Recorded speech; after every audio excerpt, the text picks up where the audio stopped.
Hello students, আজকে তোমাদের জন্য ক্লাস 10 প্রশ্নবিচিত্র 2025 ভলিউম 2 থেকে লাইফ সায়েন্সের চ্যাপ্টার 2 সপুষ্পক উদ্ভিদের যৌন জননের সমস্ত অতি সংক্ষিপ্ত প্রশ্ন আলোচনা করব।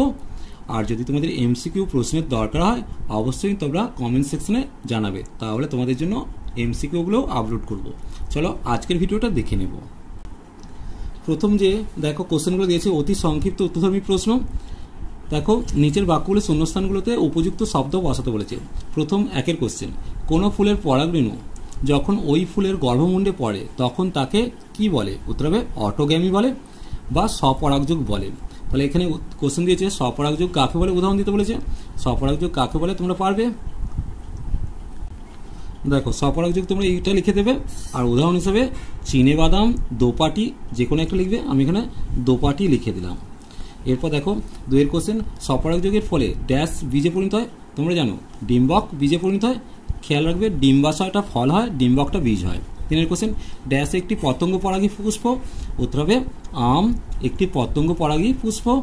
চারের কোশ্চেন, ইতর পরাগযোগের জন্য ড্যাশের ওপর নির্ভর করতে হয়। উত্তর হবে বাহকের ওপর নির্ভর করতে হয়। এরপর দেখো পাঁচের কোশ্চেন, সপুষ্পক উদ্ভিদের দিননিষেকের সময় একটি পুংগ্যামেট ড্যাশের সঙ্গে মিলিত হয়ে শস্য গঠন করে। উত্তর হবে নির্ণীত নিউক্লিয়াস বা 2n, যেটা আমরা বলি নির্ণীত নিউক্লিয়াসের সঙ্গে মিলিত হয়। এরপর দেখো ড্যাশ পরাগী ফুলগুলি বড়, গন্ধযুক্ত, আকর্ষণীয়। উত্তর হবে পতঙ্গ পরাগী। তাহলে শূন্যস্থানে পতঙ্গ কথাটা লিখবে। সাতের কোশ্চেন, সপুষ্পক উদ্ভিদে যৌন জন্মের সময় পরাগনালীতে পুংগ্যামেটের সংখ্যা। উত্তর হবে 2টি। এরপর সপুষ্পক গুপ্তবীজী উদ্ভিদের ডিম্বাশয়ে ডিম্বাণুর দুপাশে ড্যাশ কোষ থাকে। উত্তর হবে সহকারী কোষ থাকে। 9 কোশ্চেন, ফুলের ড্যাশ অংশ পরাগযোগের জন্য কীটপতঙ্গকে আকৃষ্ট করে। উত্তর হবে দলমণ্ডল। এরপর 10 কোশ্চেন, ওল, কচু প্রভৃতি হলো ড্যাশ পরাগী ফুল। উত্তর হবে মেলাকোফিলি বা মেলাকোফিলি, যার উদাহরণ হিসেবে শামুক লিখবে। তাহলে এগুলো মেলাকোফিলি লিখবে বা শামুক পরাগী ফুলও লিখতে পারো। এরপর দেখো বিয়ের কোশ্চেন, নিচের বাক্যগুলোতে সত্য মিথ্যা লিখতে বলেছে। সপুষ্পক উদ্ভিদের স্ত্রীস্তবক রোমস ও 18 গর্ভদণ্ডের সাহায্যে পরাগরেণু সংগ্রহ করে। এটা মিথ্যা দিবে। এবং সপুষ্পক উদ্ভিদের নিষেকের পর ডিম্বকটি ফলে পরিণত হয়। এটাও মিথ্যা, কারণ ডিম্বকটি বীজ হয়। সাধারণত উভলিঙ্গ ফুলে ইতর পরাগযোগ ঘটে। এটা মিথ্যা হবে। 4 কোশ্চেন, পরাগরেণু ডিম্বাণুকে ও নির্ণীত নিউক্লিয়াসকে নিষিক্ত করে। এটাও মিথ্যা। 5 কোশ্চেন, একই ফুলের মধ্যে পরাগযোগ ঘটলে তাকে অটোগ্যামি বলে। এটা সত্য দিয়েছে। 6 কোশ্চেন, ফুল হলো উদ্ভিদের পরিবর্তিত বিটো। এটাও সঠিক দিয়েছে। 7 কোশ্চেন, ইতর পরাগযোগের ফলে নতুন বৈশিষ্ট্যযুক্ত উদ্ভিদের আবির্ভাব ঘটে। এটা সত্য দিয়েছে। ইতর পরাগযোগে বাহকের প্রয়োজন হয়। এটাও সত্য। 9 কোশ্চেন, জলপরাগী ফুল বর্ণহীন ও গন্ধহীন হলেও উজ্জ্বল হয় না। দেখো এটা সত্য দিয়েছে। এরপর দেখো সি এর কোশ্চেনগুলো করে নেব। সি এর কোশ্চেনগুলো দিয়েছে একটি শব্দে বা একটি বাক্যে উত্তর দিতে বলেছে। 1 কোশ্চেন, বায়ুর সাহায্যে পরাগযোগ ঘটে এমন দুটি উদ্ভিদের নাম। উত্তর হবে ধান, গম।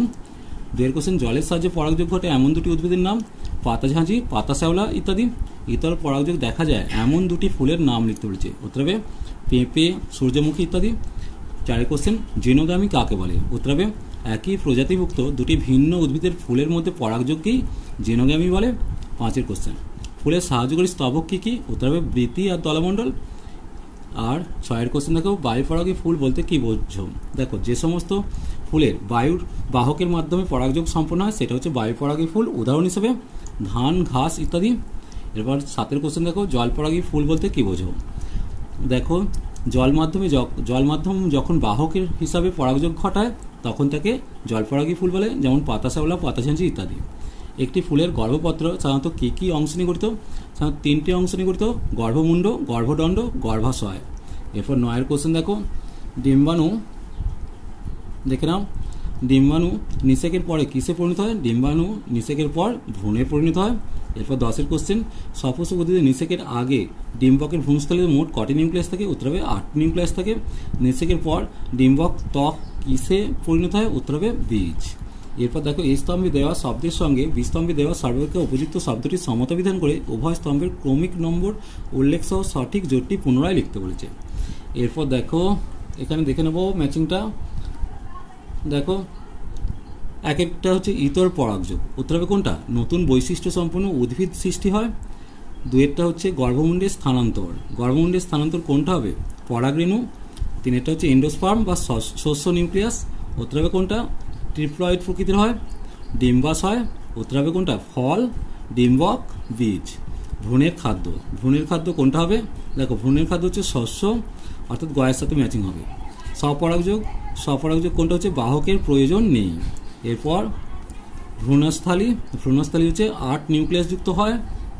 এরপর দেখো বিসদৃশ্য দেওয়া আছে একটা ইয়েরটা, বিসদৃশ্য শব্দটি বেছে লিখতে বলেছে। পুংজনন কোষ, জাইগোট, ভ্রূণ, ভ্রূণাণু।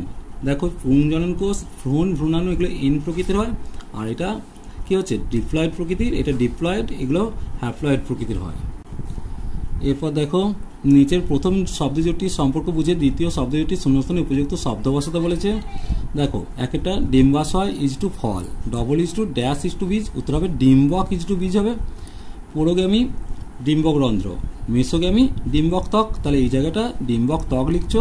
তিনেরটা ডিম্বাণু জাইগোট, নির্ণীত নিউক্লিয়াস শস্য হবে, তাহলে ডিম্বাণু যদি জাইগোট হয় তাহলে নির্ণীত নিউক্লিয়াস শস্য হবে।